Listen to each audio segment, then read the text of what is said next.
Nah, berikutnya kita mau membahas batasan-batasan dari kafum abdomen. Jadi untuk batasan pada kranial dari kafum abdomen itu ada diafragma. Diafragma ini dia membatasi antara kafum abdomen dan kafum toraks dan dia jadi batas kranial dari kafum abdomen. Sedangkan di ventral, untuk batasan ventral kafum abdomen ada linea alba yang kita udah ketemu di pertemuan minggu lalu juga. Terus untuk batasan kaudal ada pelvis inlet. Kalau kalian ingat dari semester 1, dia ini batasan antara kafum pelvis dan kafum abdomen. Dan untuk batasan dorsalnya ada os vertebrae lumbalis ke 1 sampai 6. Jadi untuk diagram skematiknya itu seperti ini. Tadi batasan kranial ada diafragma. Diafragma itu posisinya juga miring kalau kita lihat. Jadi dia dari os vertebrae thoracalis yang terakhir ke os sternum. Jadi makanya dia bentuknya miring. Terus untuk batasan dorsal tadi ada os vertebrae lumbalis 1 sampai 6. Untuk batasan kaudal ada pelvis inlet dan batasan ventral ada linea alba. Oke, kita lanjut dulu. Sekarang kita mau melihat otot-otot yang ada di kafum abdomen. Untuk otot-otot ini kita sebenarnya udah ketemu di pertemuan yang minggu lalu ya. Pertama ada musculus psoas mayor. Musculus psoas mayor ini yang letaknya lebih di lateral dan dia juga lebih besar. Terus lebih ke medial kita bisa melihat musculus psoas minor yang lebih kecil. Dan dia ini ada sepasang baik di dexter maupun sinister. Jadi urutannya psoas mayor, psoas minor, psoas minor, psoas mayor. Untuk psoas mayor dia nanti akan bertemu dengan musculus iliacus. Ada yang ingat nama kesatuan musculus psoas mayor dan musculus iliacus itu apa? Musculus iliopsoas. Iya, betul, musculus iliopsoas. Oke, lanjut dulu.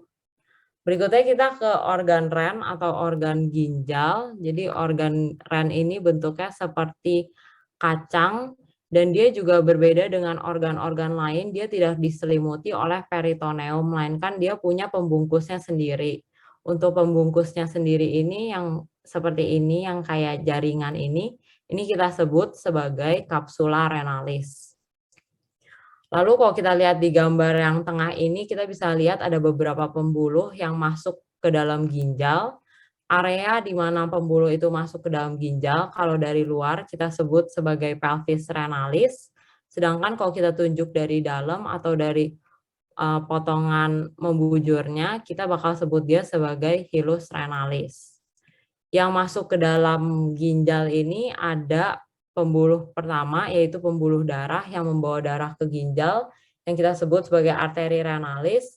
Lalu ada pembuluh kedua, pembuluh ini dia membawa urin keluar dari ginjal ke vesika urinaria untuk ditampung, kita sebut sebagai ureter.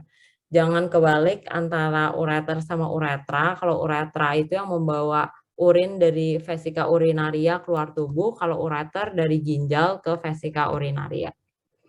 Habis itu untuk kalau kita potong ginjalnya secara membujur seperti ini, kita bisa melihat di ginjal itu ada dua daerah.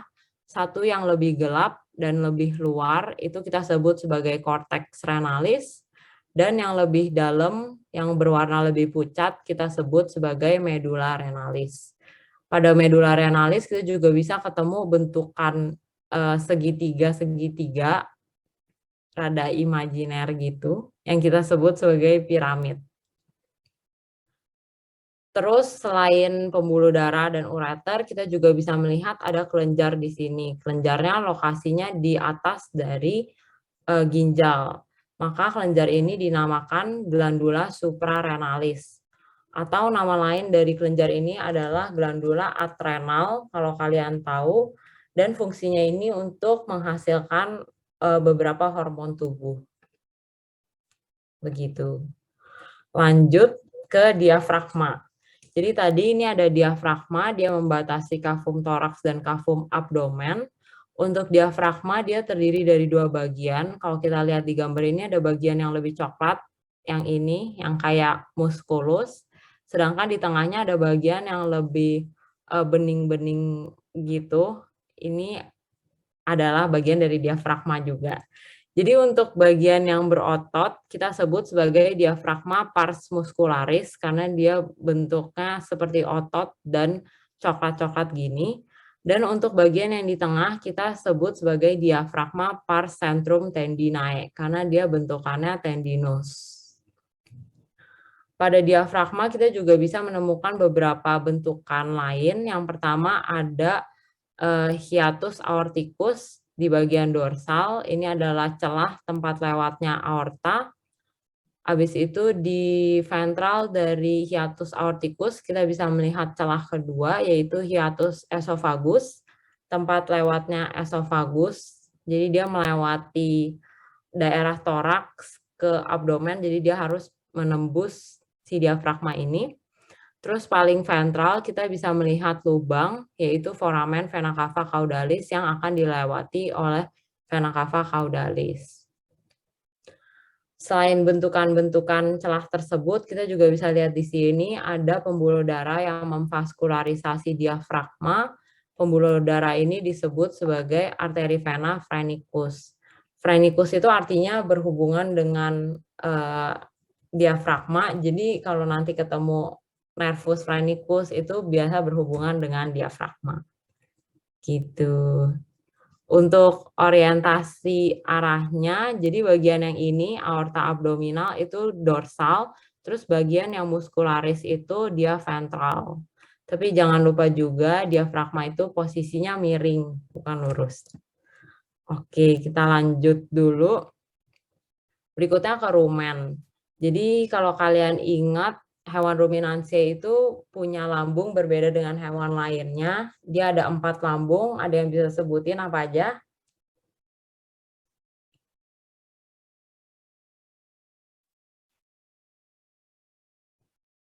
Rumen. Izin menjawab, Pak. Iya. Ada rumen, retikulum, omasum, sama apomasum. Iya, betul. Rumen, retikulum, omasum, sama apomasum. Jadi yang pertama kita bahas di sini adalah rumen. Dia bagian lambung pertama yang mendapat makanannya itu. Untuk rumen dia terdiri dari beberapa kantungan, ada 4 kantung. 4 kantung itu dibagi jadi ada 2 kantung buntu atau kita sebut sebagai saccus secus dan 2 lagi kantung ruminis atau kita sebut sebagai saccus ruminis. Jadi untuk penamaannya dia sesuai dengan lokasinya. Karena ini untuk di sini di bagian yang dorsal, maka ini adalah saccus ruminis dorsalis. Terus untuk kantung buntunya, karena dia berada di caudal dan di dorsal, maka kita sebut sebagai saccus secus caudodorsal. Begitu pula untuk yang di ventral, maka yang di sini adalah saccus ruminis ventralis dan yang kantung buntunya yang lebih di caudal kita sebut sebagai saccus secus caudoventral. Terus di lambung ini kita juga bisa menemukan beberapa alur. Yang pertama adalah alur yang kita bisa lihat di daerah di sisi sinister, yaitu adalah sulcus longitudinal sinister. Sulcus longitudinal sinister ini nantinya akan dilewati oleh pembuluh darah yang disebut arteri ruminis sinister. Sedangkan untuk di sisi dexter, kita juga bisa menemukan alur yang sama, tapi bedanya dia di sisi dexter, yaitu sulcus longitudinal dexter yang juga akan dilewati oleh arteri ruminis dexter. Terus untuk sulcus longitudinal dexter ini, dia akan berlanjut jadi sulcus transversus, yang ini. Jadi sulcus transversus ini dia yang membagi saccus secus caudodorsal dan saccus secus caudoventral. Terus kalau kita buka rumen, kita bisa lihat kalau dia itu bagian dalam dinding mukosanya itu memiliki bentukan unik yang disebut sebagai pilae ruminis. Jadi dia bentukan seperti pili-pili gini atau seperti handuk. Jadi namanya pilae ruminis. Terus selain rumen, kita juga bisa melihat ada organ limfoid sekunder tadi, yaitu lien atau limpa di sisi dorsal dari rumen yang ini. lanjut dulu. Jadi ini diagram skematik dari rumen. Tadi ada 4 kantungan, yang ini saccus ruminis dorsalis, saccus ruminis ventralis, saccus secus caudodorsal, sama saccus secus caudoventral. Ini juga diagram skematiknya tadi sama, terus di depannya kita bisa lihat ada retikulum. Nah, berikut kita lihat dari tampak sinister dan tampak dexter. Jadi ini adalah lambung rusa, yang berarti ruminansia juga. Terus ini lambungnya itu masih mengembung. Kalau tadi kan kita lihat lambungnya udah kempes. Kalau ini masih mengembung. Jadi kita bisa lihat di sini bedanya sisi dexter sama sisi sinister. Yang pertama itu kalau kita mau tahu dia sisi dexter atau bukan, itu kita bisa lihat esofagusnya. Jadi esofagus itu dia akan memasuki rumen dari sisi dexter. Jadi kalau kita bisa lihat kayak melihat hubungan rumen dan esofagusnya itu, berarti dia itu sisi dexter. Kalau dari sisi sinister kan kita nggak bisa lihat hubungannya gitu. Terus juga untuk omasum sama abomasum itu sebetulnya lebih terlihat dari sisi dexter dibanding sisi sinister. Terus ini untuk bagian-bagian rumennya dia sama aja kayak yang tadi. Yang paling depan ada retikulum. Terus di sini ada rumen, ada kantungan-kantungan tadi. Yang dorsal itu sama, saccus ruminis dorsalis. Yang ventral saccus ruminis ventralis. Terus yang di caudal, yang berarti kantung buntu, itu ada saccus secus caudodorsal dan saccus secus caudoventral. Terus di sini ada omasum yang lebih bulat dan lebih kecil, lalu ada abomasum yang lebih memanjang. Nah, berikutnya untuk lambung-lambung yang lain selain rumen. Jadi tadi kan ada retikulum, omasum, sama abomasum. Dan mereka ini masing-masing punya lapisan dinding mukosa yang unik-unik juga. Jadi untuk retikulum yang tadi paling kranial ini, kalau kita buka, dia memiliki dinding mukosa seperti bentukannya seperti sel-sel. Nah, bentukan ini disebut sebagai cellulae reticuli. Terus di retikulum sendiri kita juga bisa melihat pembuluh darah yang memvaskularisasi retikulum, yaitu adalah arteri reticularis. Sedangkan untuk omasum yang bulat kecil ini, kalau kita buka, kita bisa melihat dinding mukosa yang membentuk lapisan-lapisan yang kita sebut sebagai lamina omasi.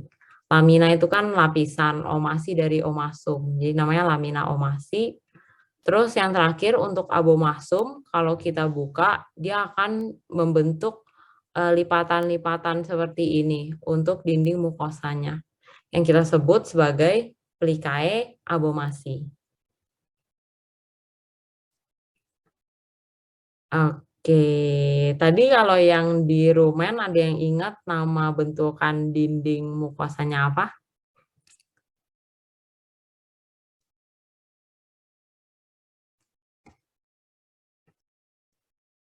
Pilae ruminis, Kak. Iya, betul, pilae ruminis. Oke.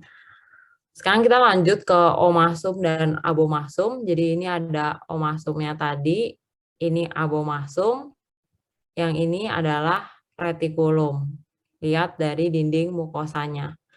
Nah, untuk omasum dan abomasum kita bisa melihat adanya bentukan lengkungan imajiner.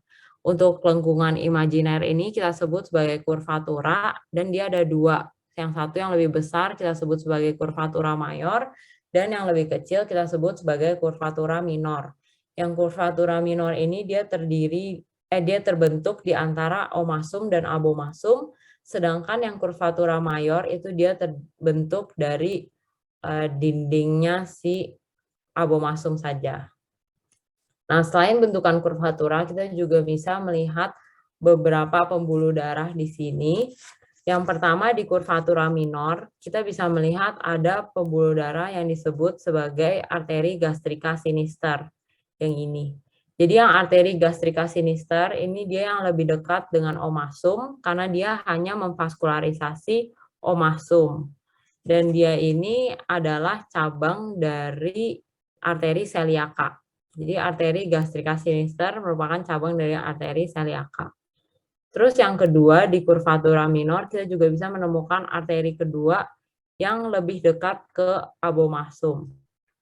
Arteri ini adalah arteri gastrika dexter. Dia itu memvaskularisasi kedua omasum dan abomasum, dan dia merupakan cabang dari arteri hepatika. Jadi yang ini arteri gastrika dexter yang lebih dekat ke abomasum, dan yang ini arteri gastrika sinister yang lebih dekat ke omasum. Terus untuk di curvatura mayornya kita juga bisa melihat dua arteri. Yang pertama ada arteri gastroepiploica dexter yang lebih dekat dengan pylorus. Dan yang kedua ada arteri gastroepiploica sinister yang lebih jauh dari pylorus.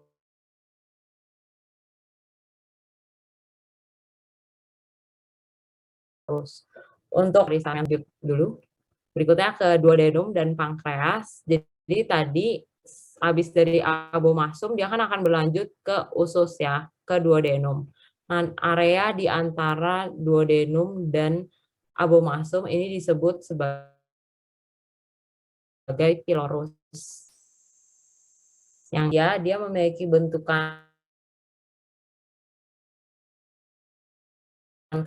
yang disebut sebagai ansa duodenalis.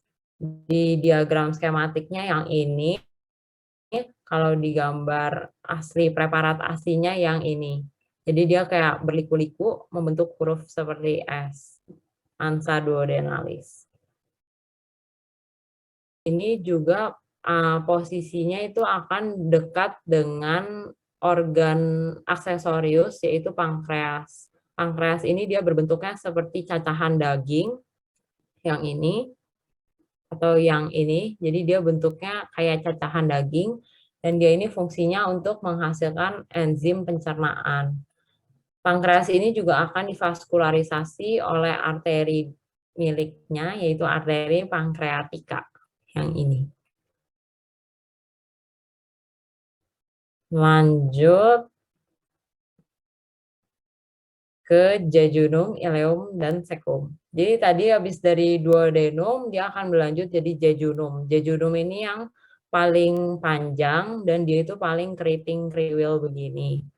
Terus jejunum dia akan berlanjut menjadi ileum. Jadi untuk ileum ini dia sebetulnya bentuknya mirip jejunum, tapi bedanya dia itu lurus. Habis itu dari ileum dia akan berlanjut menjadi cecum, yang merupakan kantung buntu besar gelap ini. Terus dari cecum nanti dia akan berlanjut ke kolon. Untuk jejunum, dia akan digantung oleh penggantung yang kita sebut sebagai mesenterium. Kalau kalian bisa lihat di sini kayak ada yang bening, itu mesenteriumnya. Terus di mesenterium ini kita juga bisa melihat adanya pembuluh darah. Yang pertama ada pembuluh darah arteri mesenterica cranialis yang akan mencabangkan arteri jejunalis yang akan memvaskularisasi jejunum. Terus selain dari pembuluh darah, kita juga bisa melihat ada limfoglandula, yaitu limfoglandula jejunalis, sesuai dengan organ dekatnya yaitu jejunum. Habis itu di antara ileum dan cecum, kita juga bisa melihat pembuluh darah yang merupakan cabang juga dari arteri mesenterica cranialis. Jadi karena posisinya di antara ileum dan cecum, maka pembuluh darah ini kita sebut sebagai arteri iliosekalis. Ilio dari ileum, sekalis dari cecum. Jadi arteri iliosekalis. Terus di antara ileum dan cecum kita juga bisa melihat kelenjar getah bening limfoglandula yang berikutnya yaitu adalah limfoglandula sekalis. Yang ini. Jadi tadi duodenum, terus jejunum yang keriting, ileum yang lurus, cecum yang kantung buntu. Berikutnya kita ke kolon. Jadi untuk kolon dari hewan ruminansia itu juga dia memiliki bentukan unik seperti kawat nyamuk yang kita sebut sebagai ansa spiralis coli. Jadi bentukan spiral ini. Tapi untuk ruminansia yang disebut kolon itu tidak hanya yang seperti kawat nyamuk ini, tapi yang seperti saluran biasa gelap hitam ini juga merupakan kolon. Jadi bukan cuma yang ini. Nah, di kolon ini kita juga bisa melihat pembuluh darah yang akan memvaskularisasi kolon, yaitu namanya arteri kolika. Sedangkan untuk kelenjar getah bening yang ada di kolon ini disebut sebagai limfoglandula koliki. Jadi arterinya kolika, limfoglandulanya koliki. Berikutnya saluran pencernaan yang terakhir itu adalah rektum. Jadi ini adalah rektum. Jadi tadi dari kolon dia akan berlanjut menjadi rektum. Rektum ini akan membawa feses keluar dari tubuh. Rektum ini dia akan divaskularisasi oleh arteri mesenterica caudalis yang ini. Terus untuk rektum dari hewan kambing dan kelinci, dia memiliki bentukan khusus yang kita sebut sebagai sakulus. Jadi sakulus ini adalah bentukan yang mencetak feses kambing dan kelinci jadi bulat-bulat, berbeda dengan feses hewan seperti sapi gitu. Terus untuk arteri mesenterica caudalis ini dia merupakan cabang dari aorta abdominalis. Jadi di sini kita juga di sini kita bisa lihat arteri celiaca. Arteri celiaca ini dia nantinya akan memvaskularisasi lebih ke lambung, jadi dia akan bercabang jadi arteri hepatica, arteri gastrica sinister, dan arteri splenikus. Terus selain dari arteri celiaca, kita juga bisa melihat arteri mesenterica cranialis yang tadi kita udah sempat bahas. Arteri mesenterica cranialis ini dia akan memvaskularisasi lebih ke intestinumnya. Jadi tadi dia akan mencabangkan arteri jejunalis, arteri iliocecalis, dan arteri kolika. Jadi untuk posisinya, arteri celiaca ini nantinya akan lebih di kranial dari arteri mesenterica cranialis. Karena arteri celiaca tadi kan dia memvaskularisasi lambung yang posisinya lebih depan dari intestin yang akan divaskularisasi oleh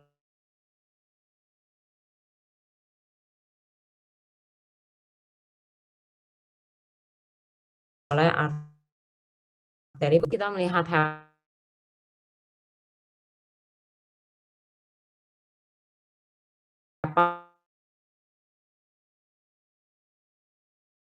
dari sisi medial, saat adanya vena ini bisa kita gunakan sebagai indikator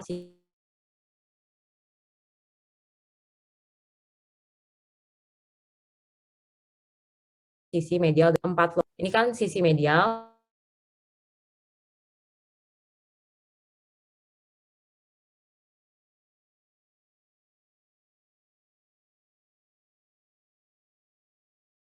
Terus yang ini itu kranial,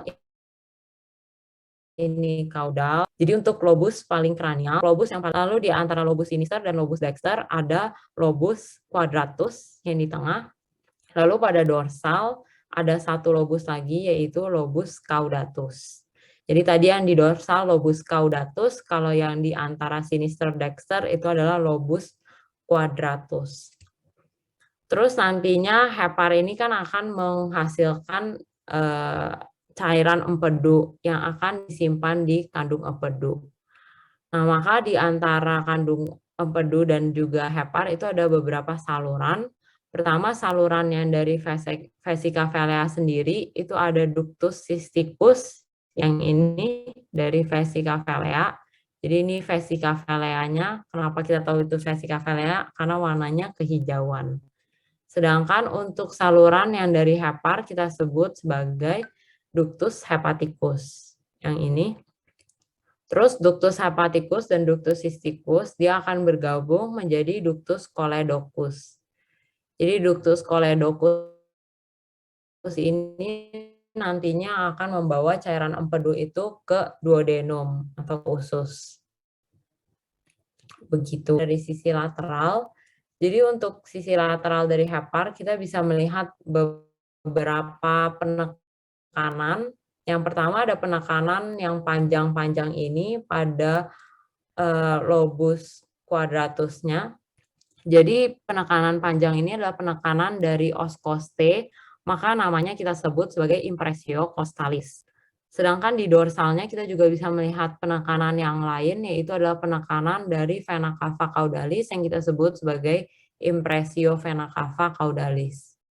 Terus di lobus dexter atau sisi kaudal dari hepar, kita juga bisa melihat penekanan berikut, yaitu penekanan dari ginjal yang kita sebut sebagai impressio renalis. Sedangkan untuk lobus sinister atau lobus kranial dari hepar, kita bisa melihat ada 3 penekanan dari lambung. Jadi pertama, penekanan yang paling dorsal, ini adalah penekanan dari retikulum, ini retikulumnya, jadi presi. Lalu yang lebih kranial, ini adalah penekanan dari abomasum, maka kita sebut sebagai impressio abomasi. Lalu yang terakhir, yang lebih di kaudal, dia adalah penekanan dari omasum.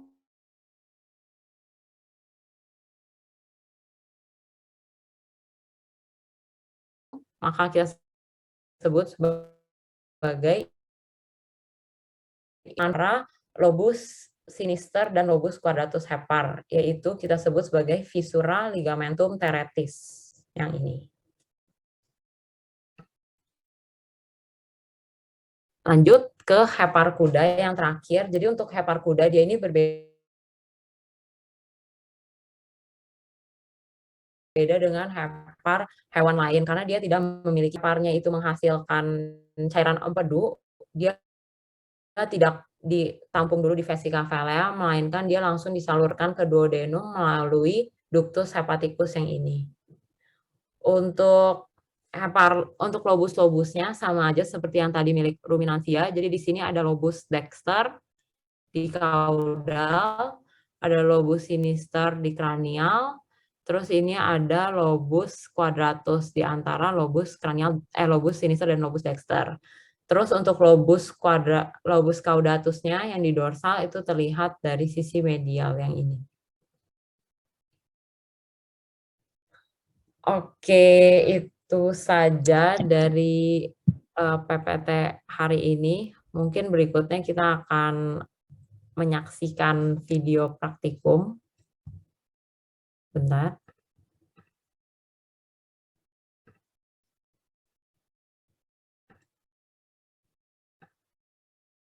Oke. Sudah terlihat ya? Udah? Lihat?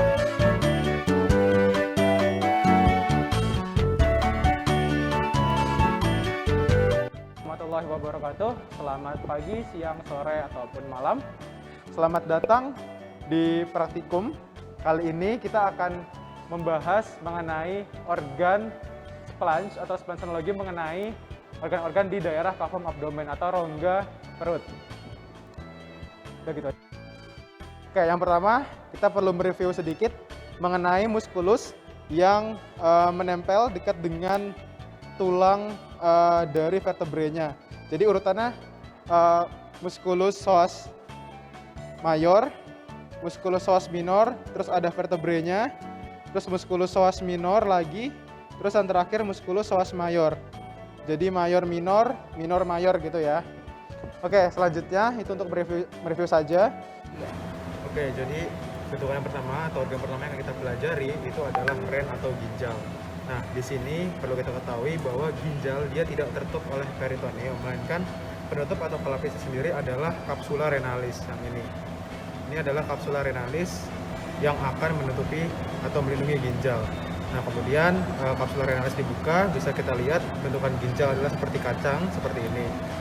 Nah, di bagian medialnya, ginjal terbagi menjadi 2 bagian. Pertama, yang di tepi, di sisi sini, baik yang lebih pucat sama yang lebih gelap ini adalah cortex renalis.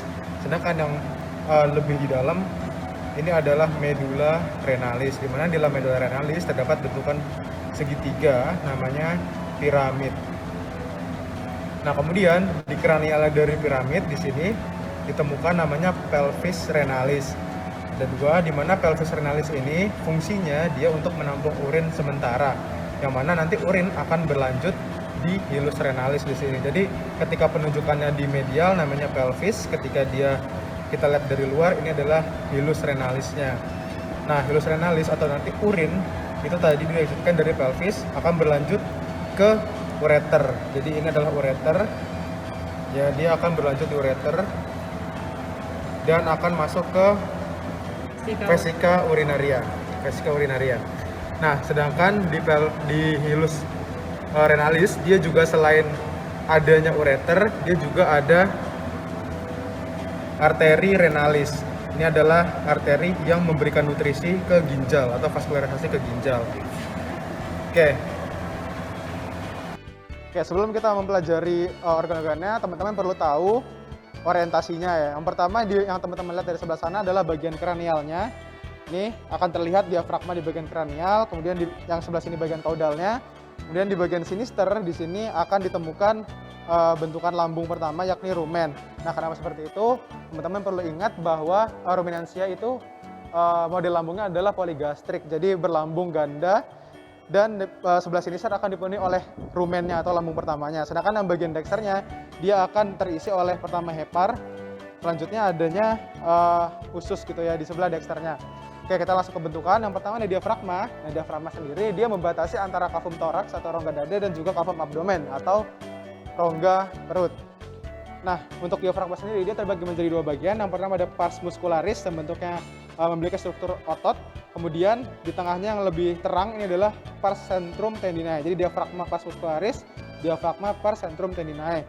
Selain itu diafragma akan ditembus atau dimasukkan oleh esofagus.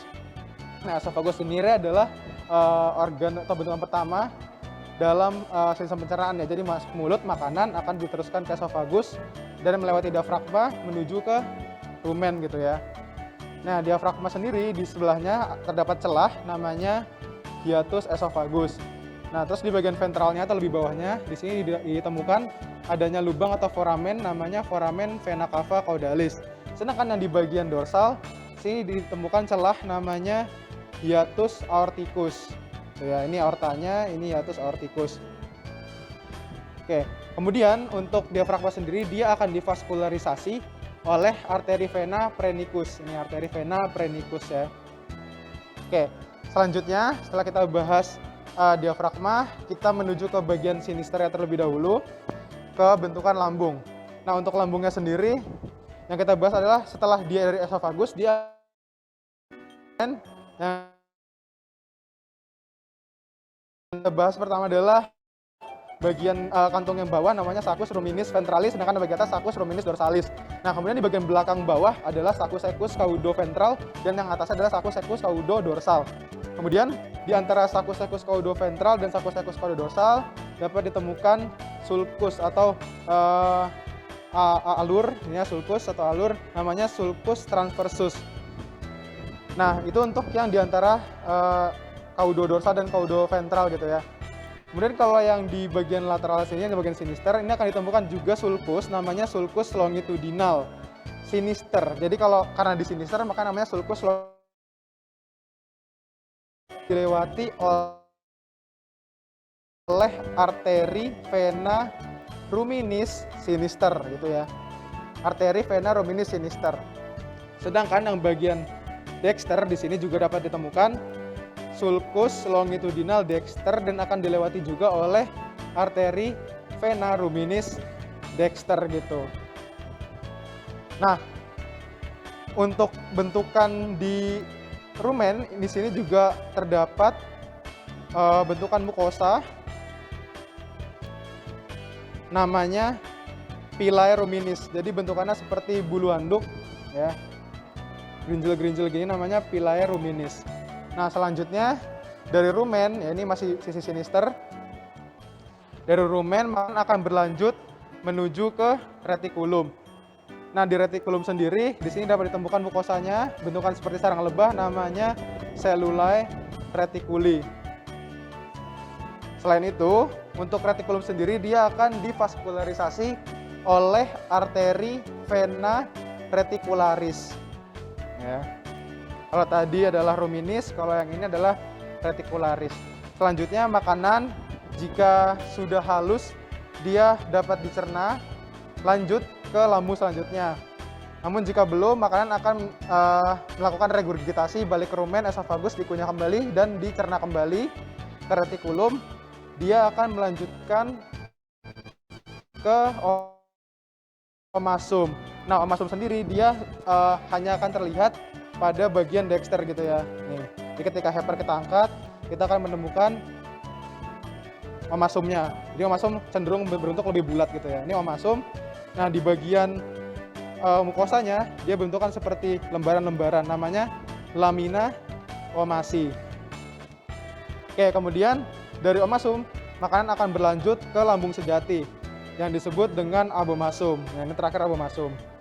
Nah, untuk abomasum sendiri mukosanya di sini dia cenderung seperti beludru, jadi dia halus dan juga seperti tirai gitu ya. Namanya adalah plicae abomasi. Ini plicae abomasi. Oke. Nah, ini kita lihat dari sisi dexter. Ini adalah heparnya, jadi kita angkat, akan kelihatan tadi omasum, abomasum. Nah, antara omasum dan abomasum kita dapat menemukan kurvatura atau seperti sudut, bentukan seperti sudut. Untuk antara omasum dan abomasum namanya kurvatura minor ya. Ini kurvatura minor, sedangkan yang di abomasum ini adalah kurvatura mayornya. Nah, untuk yang di kurvatura minor ini akan ditemukan arteri gastrica sinister. Jadi yang menempel langsung pada omasum adalah arteri gastrica sinister. Sedangkan yang lebih kaudal di sini ini adalah arteri gastrica dexter. Ya, atau di sini. Arteri gastrica dexter. Jadi yang lebih menempel ini arteri gastrica sinister, yang di sini arteri gastrica dexter. Sedangkan untuk yang di kurvatura mayor ini akan ditemukan vaskularisasi arteri yang memvaskularisasi abomasum. Yang lebih kranial namanya arteri gastroepiploica sinister, yang lebih kaudal di sini adalah arteri gastroepiploica dexter gitu ya. Jadi sama, yang lebih kranial di sini sinister, yang ini dexter, ini juga sinister, yang ini juga dexter. Selanjutnya makanan dari abomasum dia akan dicerna lanjut ke dalam usus gitu ya. Oke, stop dulu. Oke, selanjutnya makanan tadi dia dari abomasum dia akan masuk ke duodenum, bentukan penyempitan terlebih dahulu namanya pylorus. Jadi di sini abomasum, di sini ada pylorus kecil gitu ya. Pylorus, kemudian dia akan masuk ke duodenum, usus halus pertama yakni duodenum. Nah, di duodenum itu ada bentukan namanya ansa duodenalis di sini. Nah, ya, bentukan ansa duodenalis seperti huruf S. Nah, di dekat ansa duodenalis di sini dapat ditemukan organ seperti cacahan daging namanya pankreas. Yang dimana pankreas ini akan divaskularisasi oleh arteri pankreatika. Ini arteri pankreatika.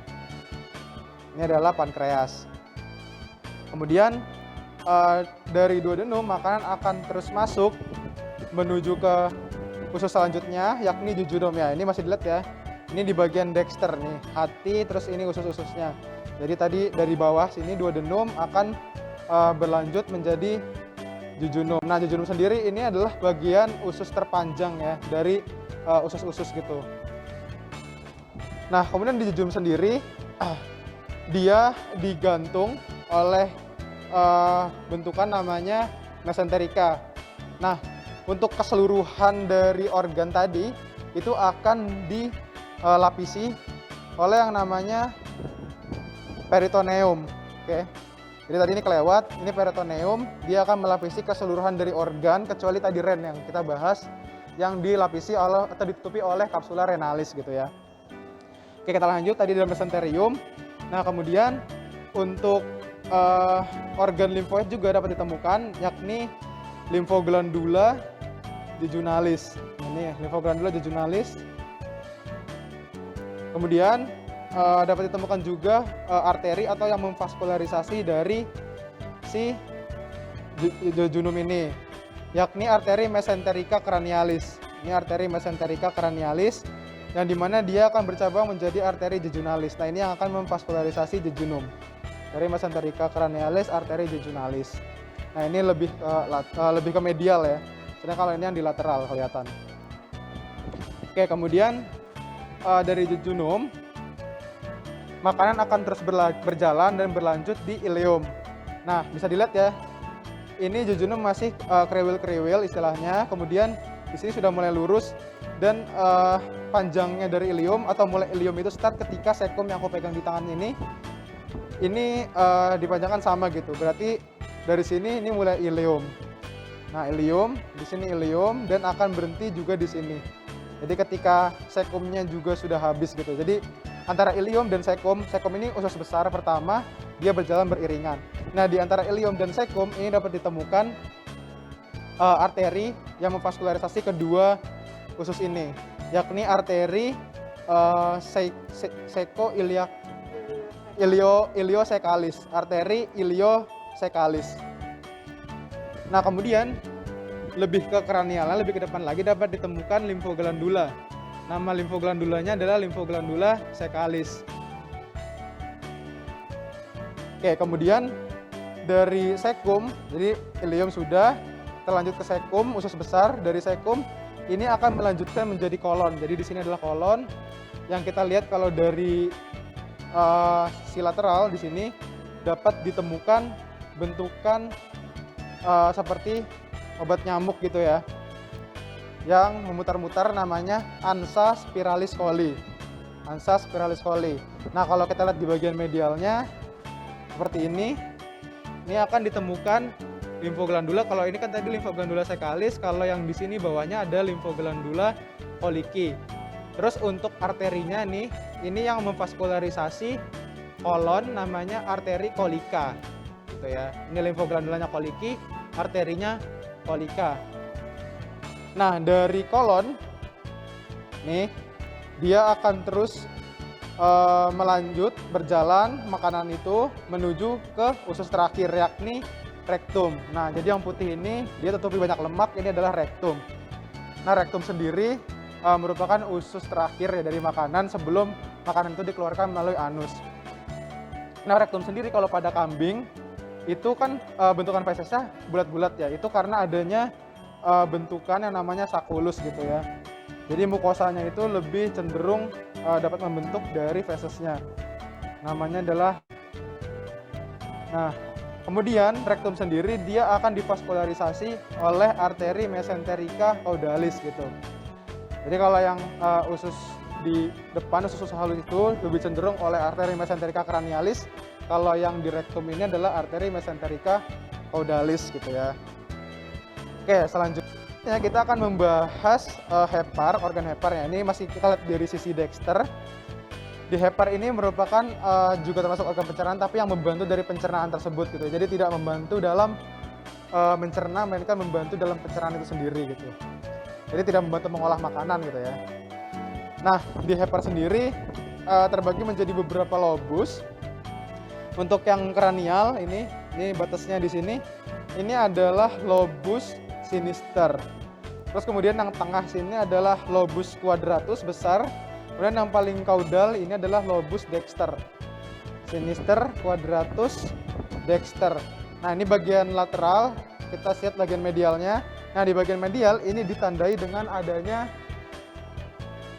vesica velea, atau yang terlihat lebih warnanya hijau gitu ya. Ini vesica velea. Nah, ini masih kelihatan kalau bagian medial ini adalah lobus sinister, kemudian yang ini quadratus. Nah, yang ininya dexter. Nah, kemudian ada satu lobus lagi nih yang kelihatan di bagian medial. Yang ini adalah lobus caudatus. Jadi yang ini adalah sinister, ini caudatusnya. Dia panjang. Oke. Kemudian di hepar juga dapat ditemukan yang namanya penekanan atau impresio. Nah, kalau kita lihat di sini, nah ini kan di bagian dexter ya. Ini kelihatan tadi lambung yang telah kita pelajari. Nah, untuk yang bagian depan sini, ini adalah impresio. Jadi di bagian ventral depan sini adalah impresio abomasi. Jadi kalau misalnya kita kayak giniin ya, kita rekatkan, nah dia akan melakukan penekanan dengan abomasum di sini. Ini impresio abomasi. Kemudian yang bagian yang paling kranial di sini adalah impresio reticuli nih. Ya, ini kan retikulum. Nih, dia akan melakukan penekanan dengan retikulum sini. Impressio reticuli.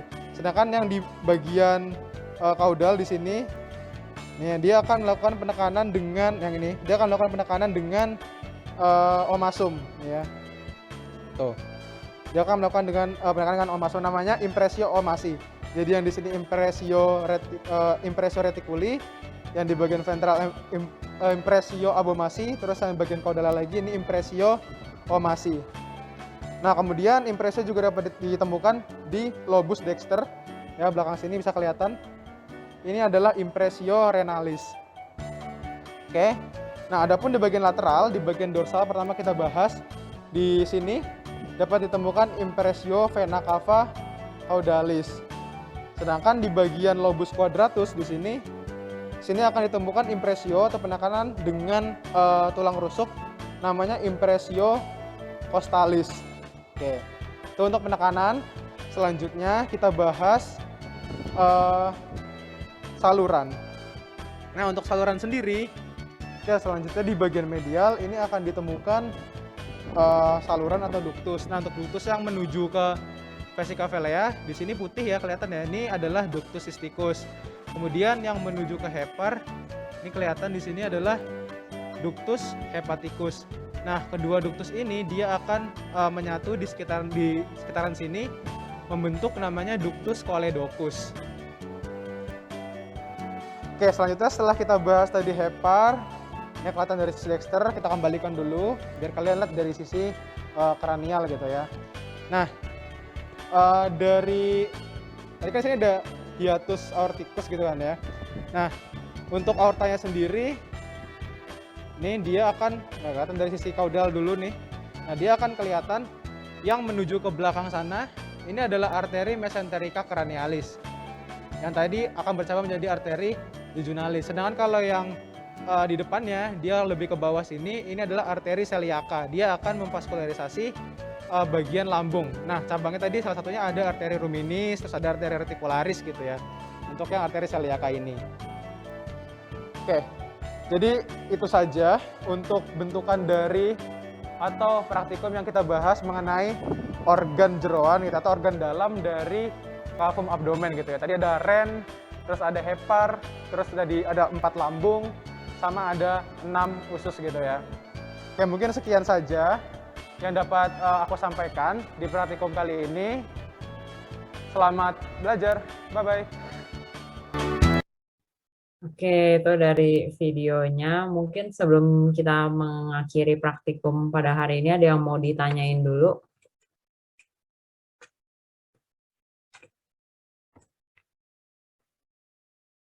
Belum ada? Belum? Atau udah bosan? Udah bosan ya? Oke. Kalau gitu mungkin aku mau screenshot dulu. Jadi yang bisa on cam, tolong on cam dulu.